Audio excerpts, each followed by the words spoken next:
জীবনটা কি আজকাল বড্ড একঘেয়ে লাগছে। মানে রোজ সকালে ওই অ্যালার্মের শব্দ, তারপর দৌড়, দিন শেষের রাজ্যের ক্লান্তি। এরকম কি মনে হয় যে আমরা শুধু বেঁচে আছি কিন্তু জীবনটাকে ঠিক যাপন করছি না? হ্যাঁ, এই অনুভূতিটা কিন্তু অনেকেরই। বেঁচে থাকা আর জীবনটাকে সত্যি সত্যি অনুভব করার মধ্যে একটা বড় পার্থক্য আছে, তাই না? আর এখানেই শায়দ জাপানি জীবন দর্শনের একটা অন্যরকম আবেদন আছে। ঠিক, জাপানি সংস্কৃতি শুনলেই আমাদের হয়তো শুধু নিয়ম শৃঙ্খলার কথাই মনে হয়, কিন্তু এর গভীরে কি অন্য কিছু আছে? মানে জীবনকে আরও অর্থপূর্ণ করার মতো? অবশ্যই আছে।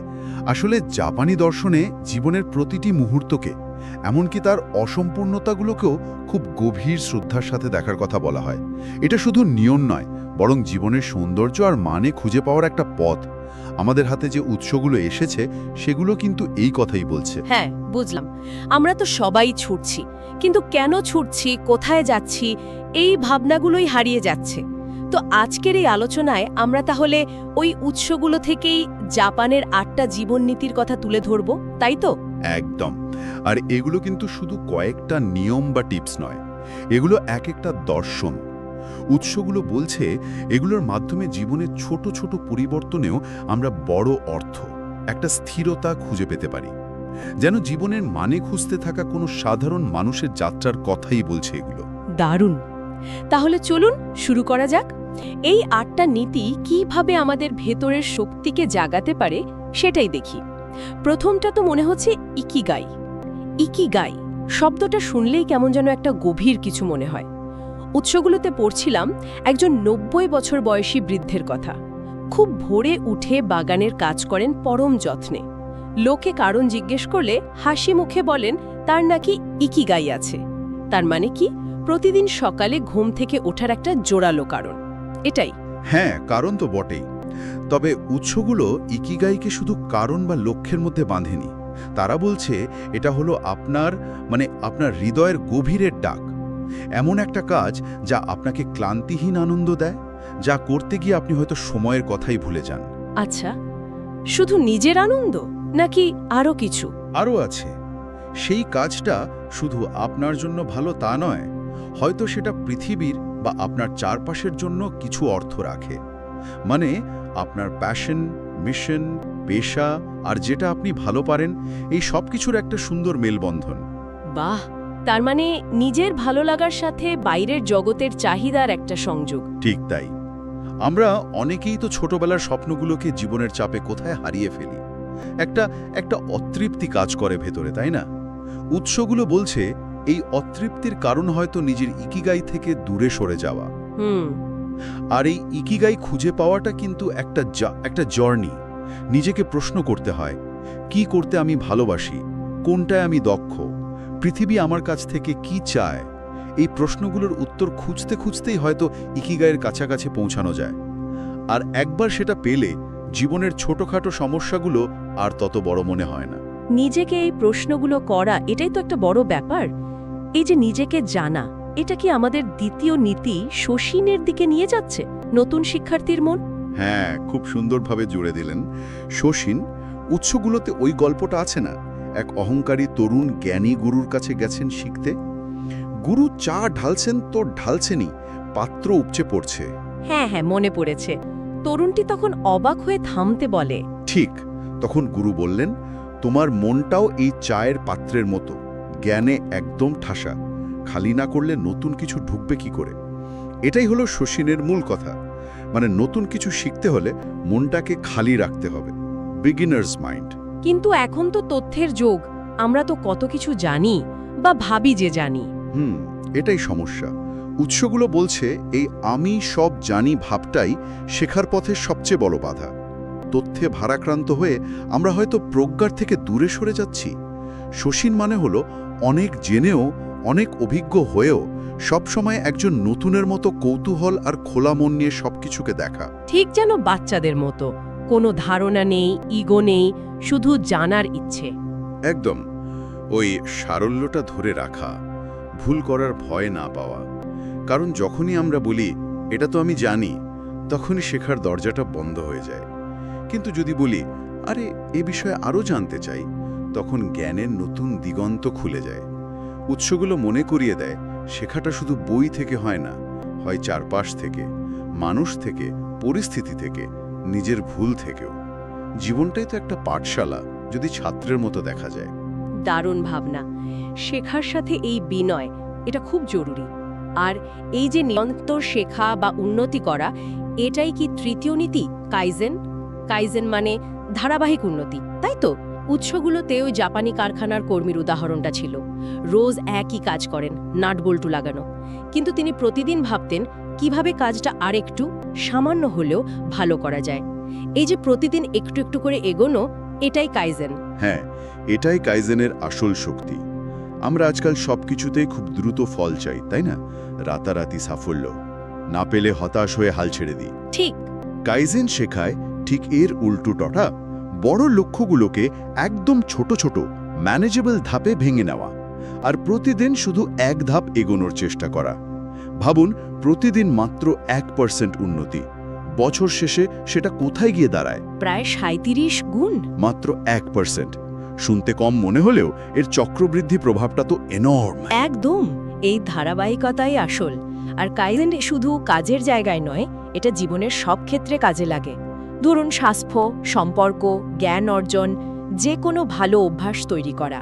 পারফেকশনের পেছনে না ছুটে শুধু আজকের চেয়ে কাল আরেকটু ভালো করার চেষ্টা। আজ থাক, কাল করব, এই মনোভাব ছেড়ে আজ অন্তত এইটুকু করি, এই মানসিকতাই কাইজেন। পারফেক্ট হওয়ার চাপ বাদ দিয়ে শুধু একটু ভালো হওয়ার চেষ্টা, এটা বেশ স্বস্তিদায়ক। আচ্ছা, এই চেষ্টার ধারণাটা কি পরের নীতি গানবারুতে আরও জোরদার হচ্ছে? গানবারু এর মানে কি শুধুই চেষ্টা করা? ওই যে উৎসে লেখা ছিল এক অশীতিপর বৃদ্ধার কথা, যিনি ম্যারাথনে দৌড়ান, কষ্ট হচ্ছে, পড়ে যাচ্ছেন, আবার উঠছেন, তবু দৌড়ে চলেছেন। লোকে কারণ জানতে চাইলে বলছেন গানবারু। এর মানে কি হার না মানা, শেষ পর্যন্ত লড়ে যাওয়া? শুধু হার না মানা নয়, বরং নিজের সর্বস্ব দিয়ে চেষ্টা করা। উৎসগুলো বলছে গানবারু হলো সেই জেদ, সেই মনোভাব যা বলে যতক্ষণ দম আছে চেষ্টা চালিয়ে যাও, নিজের সেরাটা দাও। আজকাল তো আমরা খুব সহজে হাল ছেড়ে দিই, তাৎক্ষণিক ফল না পেলে।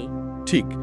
গানবারু মনে করিয়ে দেয় জীবনে যা কিছু সত্যি মূল্যবান, তা পেতে গেলে গভীর নিষ্ঠা আর অধ্যাবসায় লাগে। সেটা কোনো সম্পর্ক রক্ষা করাই হোক, বা স্বপ্নপূরণ, বা নিজের কোনো দুর্বলতা কাটানো। তার মানে গানবারু শুধু জেতার জন্যে নয়? না, সবসময় জেতার জন্যে নয়। এটা আসলে লড়াইটা চালিয়ে যাওয়ার স্পিরিট। উৎসগুলো ইঙ্গিত দেয় আসল জয়টা কিন্তু ফলাফলে নয়, ওই চেষ্টা চালিয়ে যাওয়ার মধ্যেই লুকিয়ে থাকে। পরিস্থিতি যতই খারাপ হোক, লক্ষ্য যতই দূরে মনে হোক, নিজের ক্ষমতার শেষ অবধি চেষ্টা করাটাই গানবারু। এতে শুধু লক্ষ্য পূরণ হয় তা নয়, নিজের চরিত্র, আত্মবিশ্বাস, ভেতরের শক্তি, এগুলোও বাড়ে। মানুষ তখন আপনার জয় পরাজয়ের চেয়ে আপনার লড়াইটাকেই বেশি সম্মান করে। এটা আসলে নিজের ভেতরের ভয়কে জয় করার লড়াই। নিজের ভেতরের ভয়কে জয় করা দারুণ, কিন্তু লড়াইয়ে তো কষ্ট আসবেই। এখানেই কি পঞ্চম নীতি গামান এর ভূমিকা? গামান মানে ধৈর্য, সহনশীলতা। উৎসগুলোতে ওই ঠান্ডার মধ্যে ধ্যান করা তরুণ সাধকের ছবিটা মনে পড়ছে। কষ্ট হচ্ছে বোঝা যাচ্ছে, কিন্তু মুখে কোনো অভিব্যক্তি নেই, অস্থিরতা নেই, নীরবে সহ্য করছেন। এটাই কি গামান? কষ্টকে মর্যাদা আর ধৈর্যের সাথে মেনে নেওয়া? হ্যাঁ, অনেকটা তাই। আমরা আজকাল খুব সহজেই অধৈর্য হয়ে যাই, তাই না? ছোটখাটো অসুবিধাতেও বিরক্তি দেখাই, অভিযোগ করি। গামান শেখা এর উল্টোটা। এর মানে কিন্তু কষ্টকে অস্বীকার করা নয় বা চেপে রাখা নয়। আচ্ছা, তাহলে কি? মানে হলো কষ্টটাকে নীরবে আত্মসম্মানের সাথে ধারণ করা, অন্যের কাছে সহানুভূতি না খুঁজে নিজের ভেতরের শক্তি দিয়ে পরিস্থিতিটা সামলানো।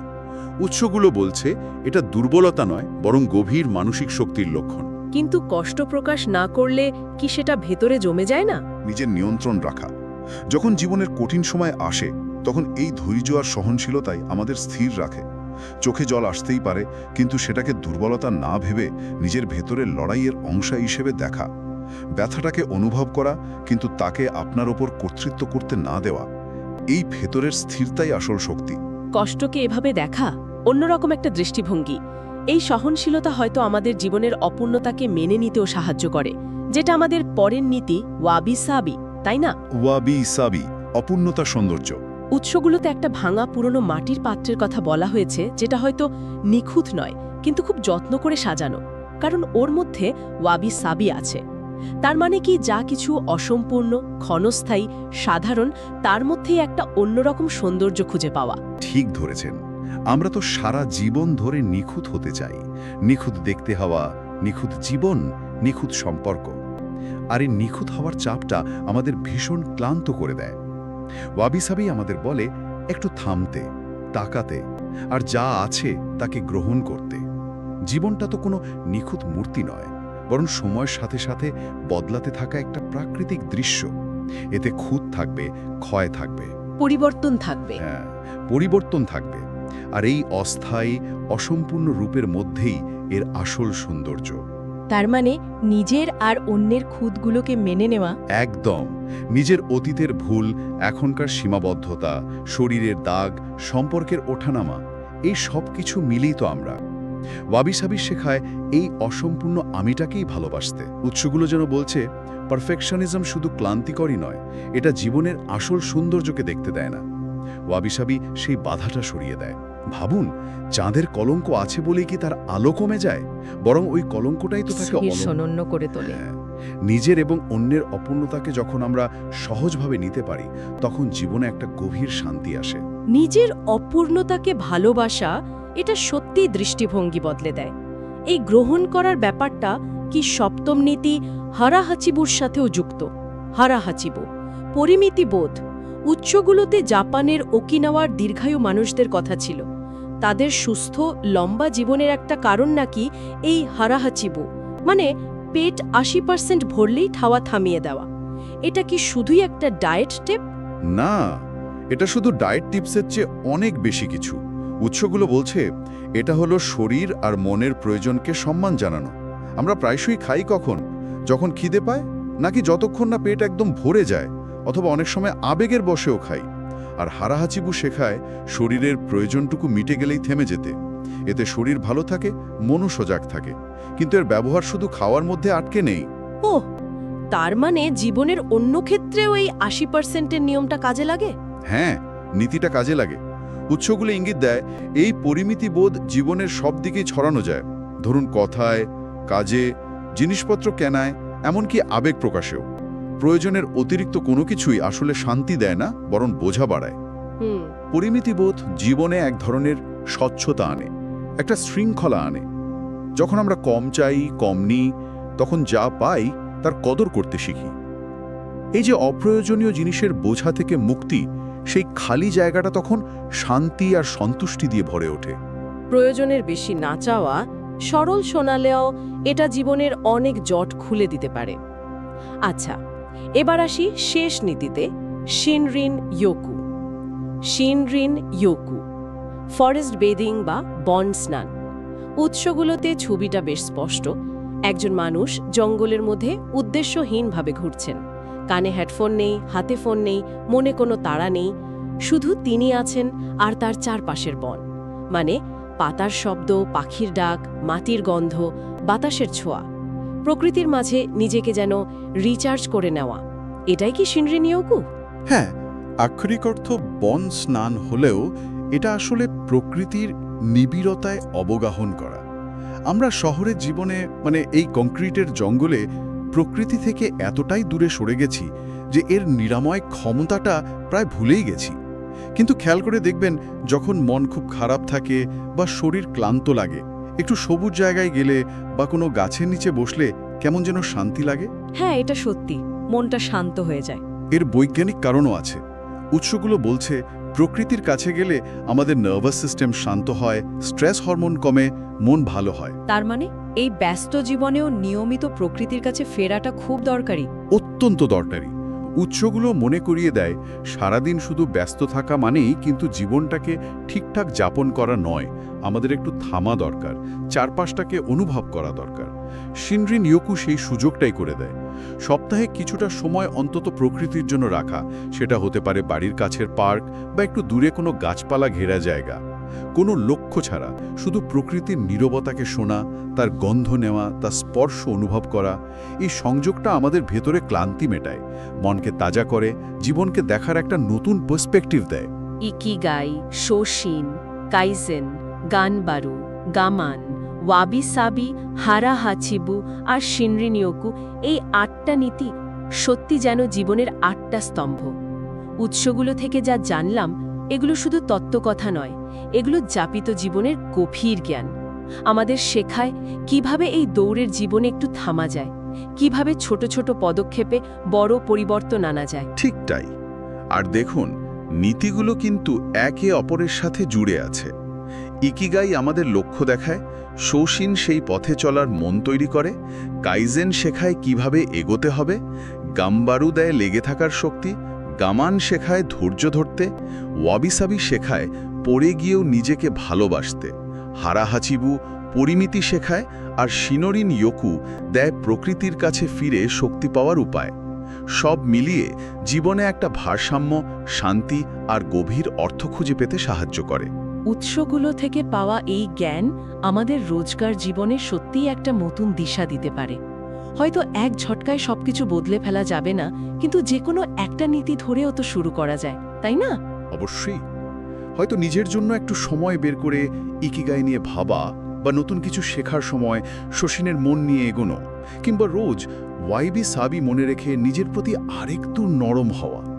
তবে সবশেষে একটা প্রশ্ন মনে আসছে, যা উৎসগুলো সরাসরি না বললেও ভাবায়।